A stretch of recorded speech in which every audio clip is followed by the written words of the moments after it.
Welcome to Tax by KK. Join our channel to master 250 hours of GST at rupees 199 per month. Court of Delhi बहुत ही अच्छा judgement है ये central electricity regulatory commission and इसमें और एक party है Delhi electricity regulatory commission also versus additional director DGGI and others.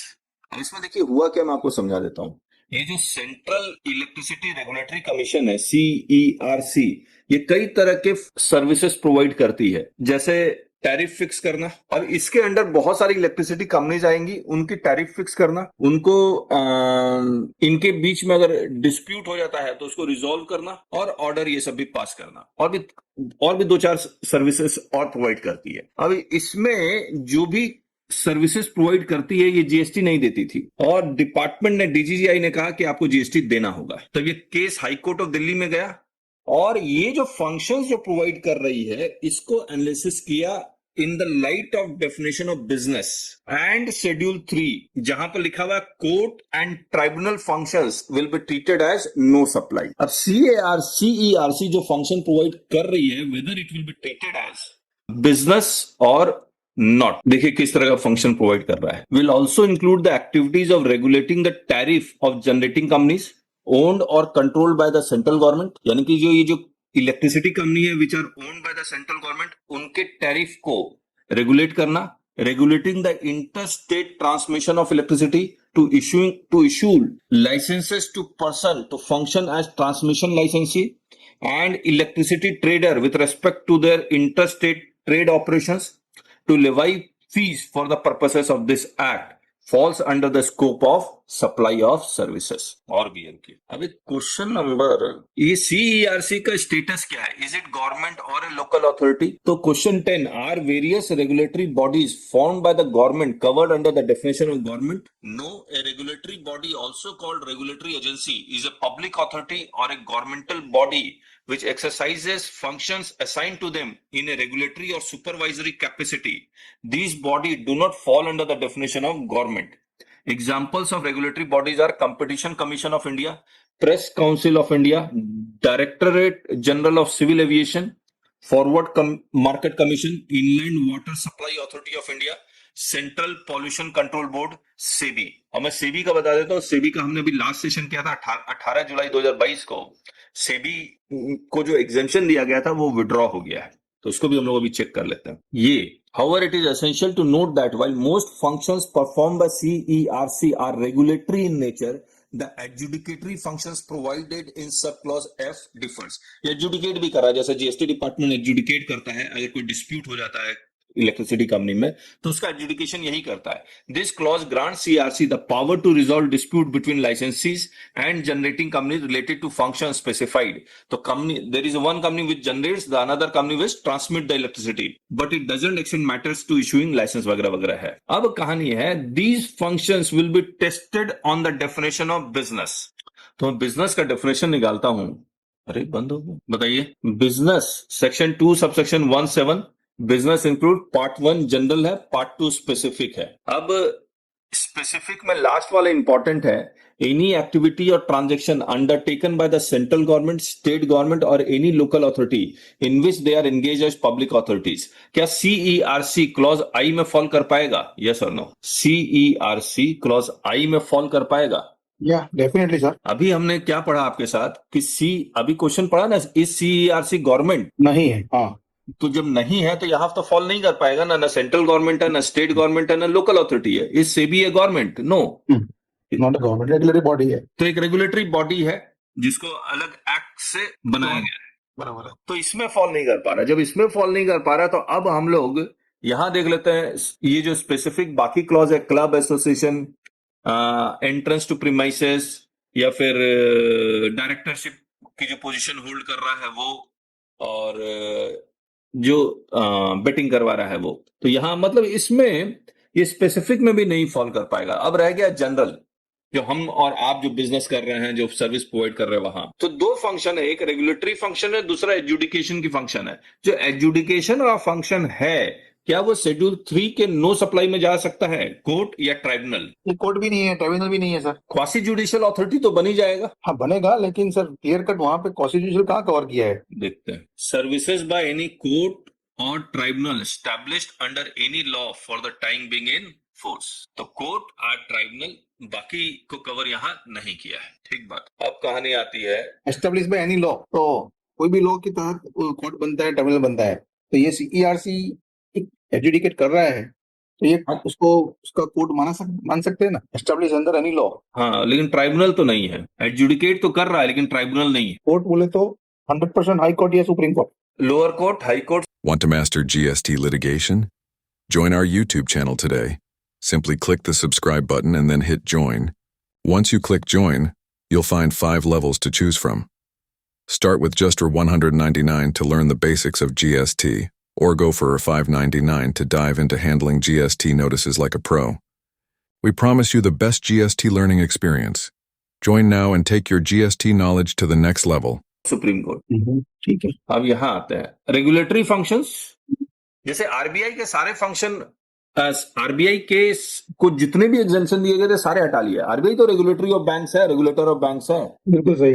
SEBI, IRDA, there all regulators, but their fees are taxable. GST लग रहा है उनपे। GPCB central pollution control board वाले, जिसको बोलते हैं पॉल्यूशन कंट्रोल बोर्ड, हाँ हाँ, उसका फीस हम लोग भरते हैं, वो लोग लाइसेंस भी लगाते हैं, जीएसटी नहीं लगाते हैं।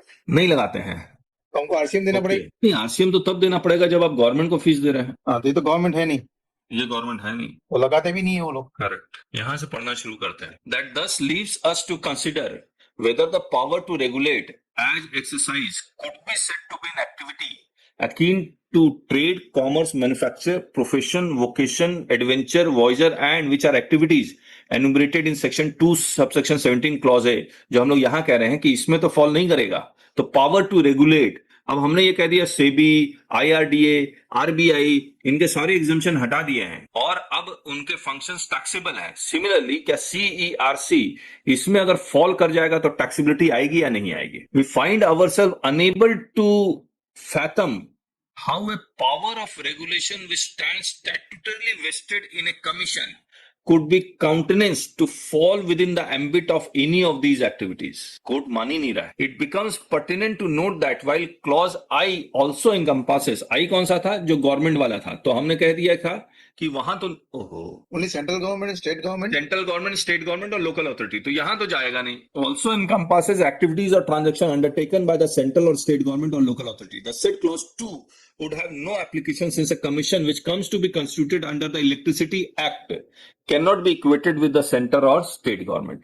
Local authority है नहीं। A commission which is constituted under the Electricity Act would undisputedly not fall within the ken of such authorities. The word consideration, तो चलिए कंसिडर फीस आ रहा है, कंसिडरेशन तो है ही, और इसमें कंसिडरेशन में एक इंड्यूसमेंट का एक वर्ड लिखा हुआ, उसको भी बहुत अच्छे से एनालाइज किया हुआ है। सप्लाई, चलिए सप्लाई है but not in the course of furtherance of business as was noted here in before schedule 3 in express and unambiguous words exclude services rendered by court और tribunal. Once that exclusion had come to be expressly incorporated, we failed to appreciate how the respondents could have undertaken an exercise to bifurcate or draw a wedge between the adjudicatory and regulatory role of commission. अब ये department क्या कर रहा था? Regulatory की जो fees आ रही थी उस पर टैक्स लगा रहा था, एडजुडिकेटरी की जो फीस आ रही थी उस पर टैक्स नहीं लगा रहा था, उसको बाइफरकेट कर रहा था। Mix as well as composite supply of services, फिर इसमें कंपोजिट सप्लाई, मिक्स सप्लाई का भी कॉन्सेप्ट लगाने लगे कि अगर एडजुडिकेटरी और रेगुलेटरी मान लीजिए एक फीस आई है जिसमें दोनों है, तो क्या कंपोजिट सप्लाई में उसको हम लोग क्या देखेंगे? प्रिंसिपल सप्लाई क्या देखेंगे? रेगुलेटरी या adjudicatory? We find ourselves unable to accept, affirm or even fathom the conclusion that regulation of tariff, interstate transmission of electricity or issuance of license would be liable to be construed as activities undertaken or function discharged in the furtherance of business. The respondents have clearly failed to bear in consideration the indubitable fact that even if these be functions which could be understood to be in the exercise of regulatory function, those were been discharged by a quasi-judicial body which undoubtedly had all the trappings of a tribunal.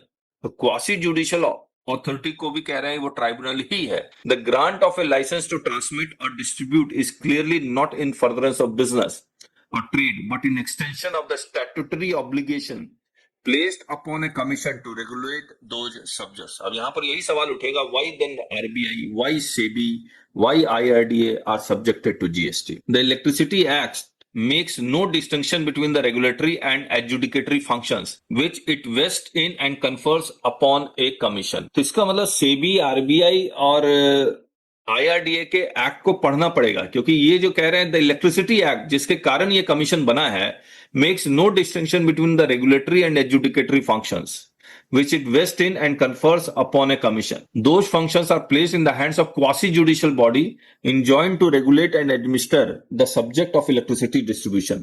Electricity undoubtedly is a natural resource which vests in the state. We have thus no hesitation in observing that the SCN infringe the borders of the incredible and inconceivable. अच्छा देखिए, electricity is not subject to GST, लेकिन support services provided to electricity will be subject to GST. ये देखिए यहाँ पर support services to electricity, gas and water distribution which is placed under the group heading 99868. इसको पढ़ने के बाद इस CRC के functions को GST लगा दिया। तब ये कोर्ट ये कह रहा है कि आप यहां पर तब जाएंगे जब लेवाई के कंडीशन को सेटिस्फाई करेगा। रेट नोटिफिकेशन तो एकदम लास्ट में पढ़ना है। पहले सेक्शन 2 सबसेक्शन 17 जो बिजनेस डिफाइन करता है, कंसिडरेशन 231 डिफाइन करता है, सप्लाई होना चाहिए, गुड्स या सर्विसेज होना चाहिए, सेक्शन 7 के कंडीशन सेटिस्फाई करे, फिर सेक्शन 9 में लेवाई जाएगा। जब लेवाई के कंडीशन को सेटिस्फाई करेगा then you see rate notification.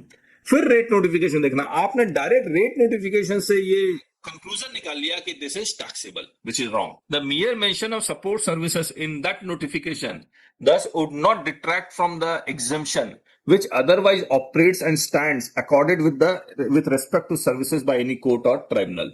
What we seek to emphasize is that a notification would neither expand the scope of the parent entry nor can it be construed as taking away an exemption which stands granted under the CGST Act. There cannot possibly be even a cavil unnecessary objection make petty of a doubt. अब देखिए CGST act में अगर section 9 का ही condition को satisfy नहीं करता तो notification section 9 को ओवरराइड करके उस पर टैक्स नहीं लगा सकता। There can not possibly even a doubt that a schedule constitutes an integral part and component of the principal legislation. ये क्या मतलब हुआ? There can not be even a petty smallest of doubt that a schedule constitutes। ये क्या कहना चाह रहा है कोर्ट कि schedule is an integral part and component of the principal legislation? yes or no? Schedule तो इंटीग्रल पार्ट ही है। यही कहना चाह रहा है ना कोर्ट। मैं इसको पढ़ क्यों नहीं पा रहा हूँ? ठीक है, ये लाइन भी बहुत important. Since we have come to hold that SCN themselves are invalid, the said order dated 30 August 2024 also cannot sustain. It too shall consequently stand set aside। आप याद कीजिए जब हम लोग एक नोटिस का जब हम लोग सेशन ले रहे थे, इन्वेस्टिगेशन ही इनवैलिड हो गया तो इन्वेस्टिगेशन से रिलेटेड समन से रिलेटेड SCN से रिलेटेड ऑर्डर सब कुछ इनवैलिड हो जाएगा। तो इस बात को ध्यान रखिए, यहाँ पर SCN इनवैलिड, ऑर्डर इनवैलिड, और SCN से पहले मान लीजिए audit invalid, SCN invalid, order invalid. तो ये चेन सब कुछ जितना भी प्रोसीजर ऑफिसर स्टार्ट करता है शुरू से लेकर अंत तक एक एक चीज वैलिड होनी चाहिए। कोई भी एक चीज वैलिड नहीं हुई तो पूरा ऑर्डर इनवैलिड हो जाता है। इसके लिए सेक्शन 160 सबसेक्शन 2 ऑफिसर के को हेल्प करता है कि बोलता है कि पहले जैसे ही अगर आपको कोई इनफॉर्मेटिव नजर आए नोटिस में या समन में या इन्वेस्टिगेशन में तो उसी वक्त बताना है। बाद में अगर आप बताएंगे फिर इनवैलिड नहीं होगा। तो ये सब ध्यान रखिएगा। खैर इसका कारण तो कुछ और है, टेक्निकल ग्राउंड पे तो है नहीं, लॉ के ग्राउंड पे SCN इनवैलिड हो गया। Any opinion? अब ये जजमेंट कितना स्टैंड करेगा गॉड नोज, क्योंकि फिर अब SEBI, does the SEBI has the power to adjudicate, does the RBI has the power to adjudicate, does IRDA has the power to adjudicate? यानी कि जितने भी अथॉरिटी है, does ROC has the power to adjudicate? If these authorities have the power to adjudicate then इस judgement के basis पे they will be treated as tribunal because these quasi judicial authority have all the characteristics and functions of tribunal, therefore no GST। तो ये status है। Any opinion Jinesh जी? Sir ये judgement landmark judgement बोल सकते हैं उसको। अभी सुप्रीम कोर्ट में कैसा होगा डिसीजन वो तो पता नहीं, God knows, time will tell us what will happen. Correct, but it has clear many concepts. Tribunal मतलब एग्जैक्ट ट्राइब्यूनल नहीं है, बोलता ट्राइब्यूनल के फंक्शंस भी हैं तो भी हम उसको ट्राइब्यूनल भी मान रहे हैं। दूसरा इसका मतलब अगर एक बार में ट्राइब्यूनल हो गया तो ट्राइब्यूनल और उसके अलावा ट्राइब्यूनल एडजुडिकेटिंग अथॉरिटी के अलावा मैं रेगुलेटरी फंक्शंस भी कर रहा हूँ, वो सारा नो सप्लाई में चला जाएगा। एडमिनिस्ट्रेटिव वर्सेस एडजुडिकेटिंग अथॉरिटी दोनों का उन्होंने क्लियरिटी बोल दिया। एडमिनिस्ट्रेटिव फंक्शन अलग बात हो गई, एडजुडिकेशन बात अलग हो गई। शेड्यूल 3 में जो कोर्ट और any tribunal establish under any law, वो अंडर एनी लॉ ट्रिब्यूनल जो है वो शेड्यूल 3 में नो सप्लाई बना दिया उसको। करेक्ट। अब मैं एक बात जानना चाहता हूं आप लोग से, आरओसी क्या एडजुडिकेशन करता है क्या? आरओसी और नोटिस तो भेजता ही है, डिसीजन कंपनी का असेसमेंट तो करते ही ना। करता है, हाँ, ऑर्डर पास करता है। नोटिस नोटिस तो भेजते ही है वो लोग, मंगवाते हैं, सब चेक करते हैं वो लोग कंपनी से। नहीं मान लीजिए, 1-2 साल मैंने देखा था कि हाँ। नोटिस आने लगी थी कंपनी के ऊपर, सब चेक किया था सब कुछ। देखिए हम लोग के पास मान लीजिए सीईआरसी जैसी कंपनी भले ना आए, लेकिन हम लोग के जितने भी क्लाइंट है वो आरओसी में फीस तो भरते हैं ना। आरओसी फीस तो सर हर फॉर्म पे आती है, भरते हैं हम लोग, भरते हैं। हाँ और दूसरा, जैसे ही भरते हैं डिपार्टमेंट कहता है इस पे आरसीएम दीजिए। हाँ। लेकिन अगर वो आरसीएम की लायबिलिटी बाई चांस किसी ने आरओसी की फीस, क्योंकि आरसीएम की लायबिलिटी दिया, क्रेडिट ले लिया, तो कोई टेंशन नहीं पालना चाहता। लेकिन अगर ऑडिट में बोलता पुराना आरओसी का फीस का आपको हमको जीएसटी दीजिए, can we fight it? Because ROC also can ROC be treated as quasi judicial authority if it adjudicates, जैसे GST department, income tax department adjudicate करता है। Does ROC adjudicate? अच्छा, किसी को कोई आइडिया आरओसी एडजुडिकेशन फंक्शन करता है या नहीं करता? मेरे हिसाब से तो करता है, यस करता है सर। करता है। पेनल्टी लगा देता है, लगाता है पेनल्टी? और पेनल्टी तो लगाता ही ना अंडर कंपनीज एक्ट। ओके। और क्या प्रोसेस क्या है, किस सेक्शन सेक्शन 454 देखिए सर, सेक्शन 454 ऑफ मेरा द लैपटॉप ही ढंग से काम नहीं कर रहा है। Section 454 of the act empowers ROC to adjudicate penalties. अच्छा, हाँ, और बाकी मेंबर्स क्यों नहीं बोल रहे हैं? Negative parties can appeal to the regional director. Sir बक्सेटी बोल रहा हूँ, है कंपनीज एक्ट में लिखा है सर वो। एडजुडिकेटिंग ऑफिसर है सर वहाँ पे उनके पास, आरओसी के पास। ओके। लिखा भी नॉन कॉम्प्लायंस ऑफ एक्ट तो होता है ना सर, कंपनीज एक्ट में नॉन कॉम्प्लायंस होता है, तो नॉन कॉम्प्लायंस की वो पेनल्टी होती है, वो पेनल्टी जस्टिफाई करने के लिए एजुकेट करना ही पड़ेगा मैटर। और सर स्ट्राइकिंग ऑफ वगैरह की जो प्रोसीजर होती है वो भी आरओसी ही करता है। और उसमें एजुडिकेशन नोटिस भेजता है, प्रिंसिपल हाँ, सब एक्चुअल हियरिंग ये सब करता है। हाँ हाँ सर, और फिर उसके अगेंस्ट अगर आप सेटिस्फाइड नहीं है तो आप फर्दर अपील में जा सकते हैं। हाँ एनसीएलटी में जा सकते हैं ना, एनसीएलटी। ओके। वो तो रीजनल डायरेक्टर भी होता है सर, जुडिशियल रीजनल डायरेक्टर उसको बोलते हैं। तो हम लोग के पास अगर आरओसी की अगर कोई जीएसटी लायबिलिटी आती है, can we say that it is ROC function is falls in tribunal and no GST is payable? Adjudicating authority हो गया तो फिर एक जजमेंट का वर्डिंग्स के हिसाब से तो नो सप्लाई हो ही गया, क्रिमिनल नहीं हो गया एक तरह से। अच्छा एक बात बताइए, सेबी भी तो एजुडिकेशन फंक्शन करता ही है। हाँ बिल्कुल। अभी सेबी ने कोई जैन स्ट्रीट के ऊपर पेनल्टी लगाई है, कुछ अब जो उसको बैन किया पेनल्टी है। एग्जैक्टली, आरबीआई भी लगाता है पेनल्टी बैंक के ऊपर। आरबीआई भी लगाता, तो तो इस जजमेंट के हिसाब से इनको भी जीएसटी नहीं लगना चाहिए। एग्जाम्पशन अगर एग्जैक्टली, मान लीजिए एग्जाम्पशन हटा दिया, तो हाँ। गवर्नमेंट ने अगर एग्जाम्पशन हटाया है तो या तो फिर गवर्नमेंट ने वो एग्जाम्पशन ये सोच के हटाया क्योंकि नो सप्लाई है। नहीं सर, उसमें दो रहता है सर, एडमिनिस्ट्रेटिव फंक्शन भी रहता है और एजुकेशन जी। फंक्शन भी रहता है। हाँ जिन्हें जी सीआरसी में तो कोर्ट ने दोनों फंक्शंस थे ना, रेगुलेटरी भी थे और एडजुडिकेशन भी था। तो कोर्ट ने कहा डिवाइड कैसे कर सकते हो, ये पूरा फंक्शन ट्राइब्यूनल का फंक्शन है, नो सप्लाई। समझ गए? तो भले से भी रेगुलेटरी फंक्शन भी कर रहा है लेकिन एडजुडिकेशन फंक्शन भी कर रहा है, आप उसको डिवाइड कर ही नहीं सकते। जब आप डिवाइड कर ही नहीं सकते तो उसको ट्राइब्यूनल में लाके उसको नो सप्लाई मान लिया जाए। अब अगर एग्जाम्पशन हटा है तो क्या मैं ये समझूं कि गवर्नमेंट चाहती है कि इनके फंक्शंस को ऊपर टैक्स लगे, जीएसटी लगे, या फिर गवर्नमेंट को लगता है कि ये नो सप्लाई में है तो एग्जाम्पशन का मतलब ही नहीं बनता है? वो जो लेटर बोले बराबर बोले आप sir, this functions are as good as no supply. अब मुझे एक बात बताइए, जो सेबी से डील कर रहे हैं, आरओसी तो गवर्नमेंट हो गया ना? हाँ तो आरओसी भी गवर्नमेंट, सेबी भी, आरओसी बोले तो भी गवर्नमेंट ही है, बराबर है। ठीक है, सेबी गवर्नमेंट नहीं है तो सेबी regulatory जब कोई आप सेबी को कोई फीस देते हैं, वो इनवॉइस पे क्या जीएसटी लगाता है, ये जानना है आज के डेट में। भी तो उसने तो सर्कुलर दिया, सेबी कह रहा है फीस पे टैक्स लगेगा। Levy of goods and services, हाँ सेबी का। हाँ, 18 जुलाई 2022 को। ये ठीक है, हमने सेबी मान लिया ना, तो इसका ना सेबी जीएसटी लगा रहा है और क्या। हाँ, और सेबी क्वासी जुडिशियल भी है। हाँ सेबी क्वासी जुडिशियल अथॉरिटी भी है। हाँ। तो चलिए सेबी, वो प्रॉब्लम चलेगी। सेबी की नहीं है, प्रॉब्लम सेबी में आपने 18% लिया उसने और आपने दे दिया, आपने क्रेडिट क्लेम कर लिया, करेक्ट है ना? हाँ हाँ। प्रॉब्लम है आरओसी। जब आरओसी में आपने जीएसटी, आरओसी तो फीस लेगा नहीं क्योंकि वो तो गवर्नमेंट है।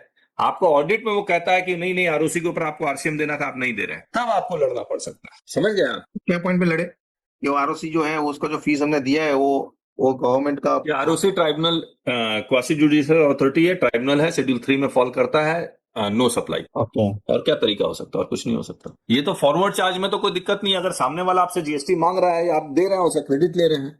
आईआरडीए आपसे जीएसटी मांग रहा है, आप दे रहे हैं, आप क्रेडिट ले रहे हैं। Want to master GST litigation? Join our YouTube channel today. Simply click the subscribe button and then hit join. Once you click join, you'll find 5 levels to choose from. Start with just $199 to learn the basics of GST, or go for $599 to dive into handling GST notices like a pro. We promise you the best GST learning experience. Join now and take your GST knowledge to the next level.